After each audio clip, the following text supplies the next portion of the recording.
Então, vamos lá. Questão 2.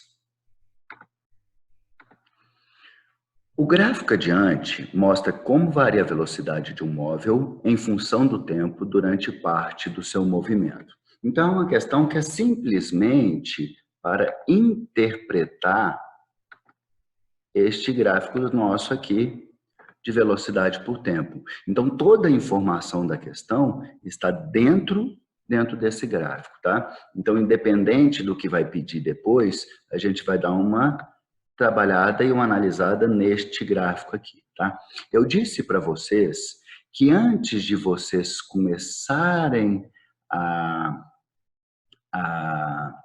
fazer todo e qualquer exercício sobre gráfico, em que envolver uma apresentação de um determinado gráfico, a primeira coisa que vocês têm que fazer é olhar para o gráfico e ver quais informações que ele pode dar.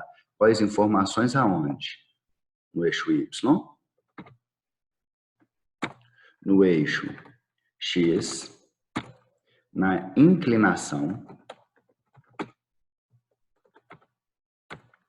e na área do gráfico.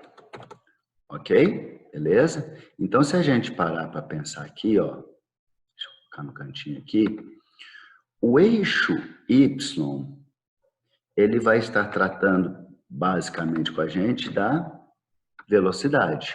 O eixo Y e o eixo X é só dar uma olhadinha no gráfico, olhar aqui que se trata na função, olhar a unidade de medida e a simbologia que está sendo representada no eixo Y e no eixo X, você vai ter a informação desses dois pontos, tá? Velocidade e tempo.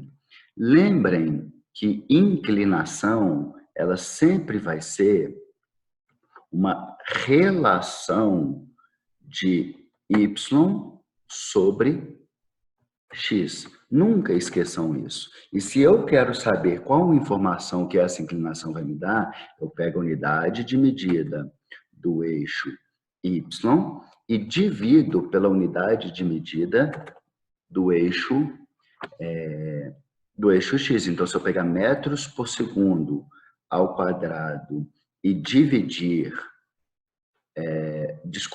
o eixo Y é a velocidade, metros por segundo, e se eu dividir pelo eixo X, que é segundo, eu vou ter metros por segundo ao quadrado. Quer dizer que a inclinação desse gráfico vai me dar informações acerca da aceleração deste corpo. Vou até colocar aqui, para a gente não esquecer que a inclinação vai dar a aceleração. A inclinação do gráfico velocidade por tempo, gente, dá aceleração tangencial. Outros gráficos, as inclinações dão outras informações, porque eles contam outras histórias, tá? E a área do gráfico, ela sempre vai ser a região que está compreendida entre o eixo X e a função. Só deixa eu ativar uma pessoa aqui. Entre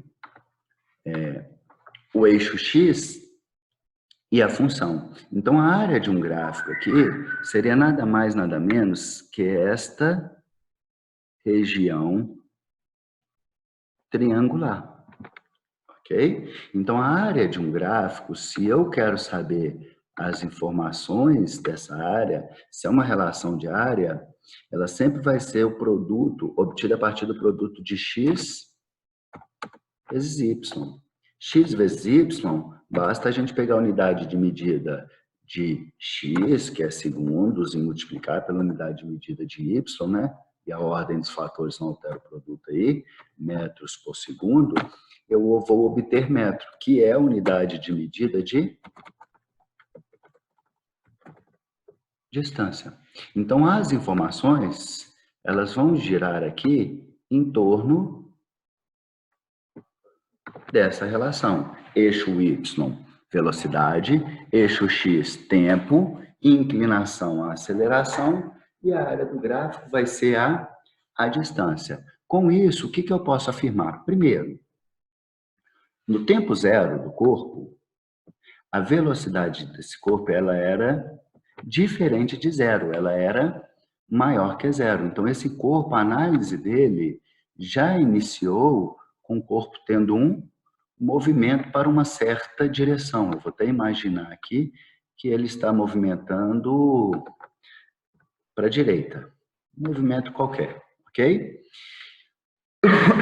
E aí, nós percebemos que a intensidade da velocidade foi diminuindo, foi diminuindo, foi diminuindo até chegar zero. A variação de y aqui foi de uma determinada velocidade inicial, nesse primeiro momento, até zero, ok? Tanto é que a gente pode ver nessa situação aqui, que a velocidade, ela vai ser positiva. Por que ela vai ser positiva? Porque ela está acima do eixo X. E a aceleração, ela vai ser negativa. Por que ela vai ser negativa? Quem que me dá a aceleração? É a inclinação, não é isso? Quem me dá a aceleração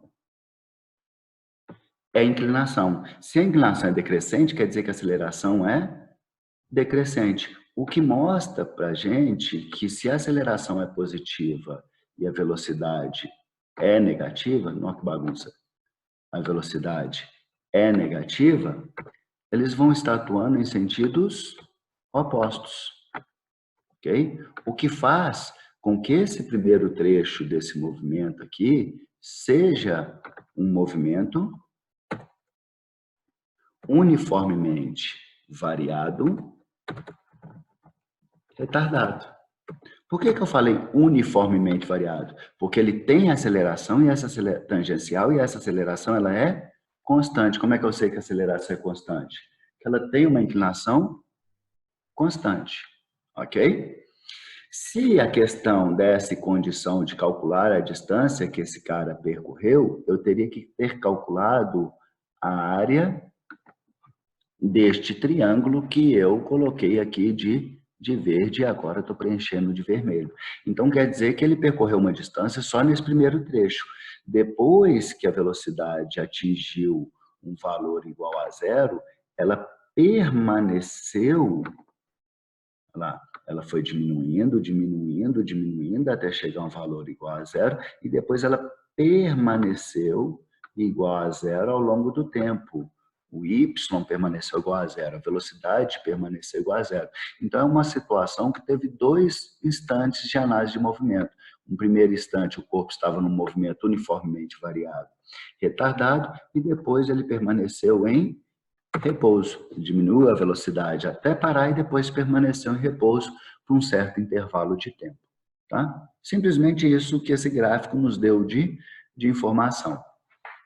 Então, continuando a questão, ela vira e fala assim, o movimento representado pelo gráfico pode ser o de uma esfera que desce num plano inclinado e continua rolando num plano horizontal. Primeiro, só dele falar que ela continua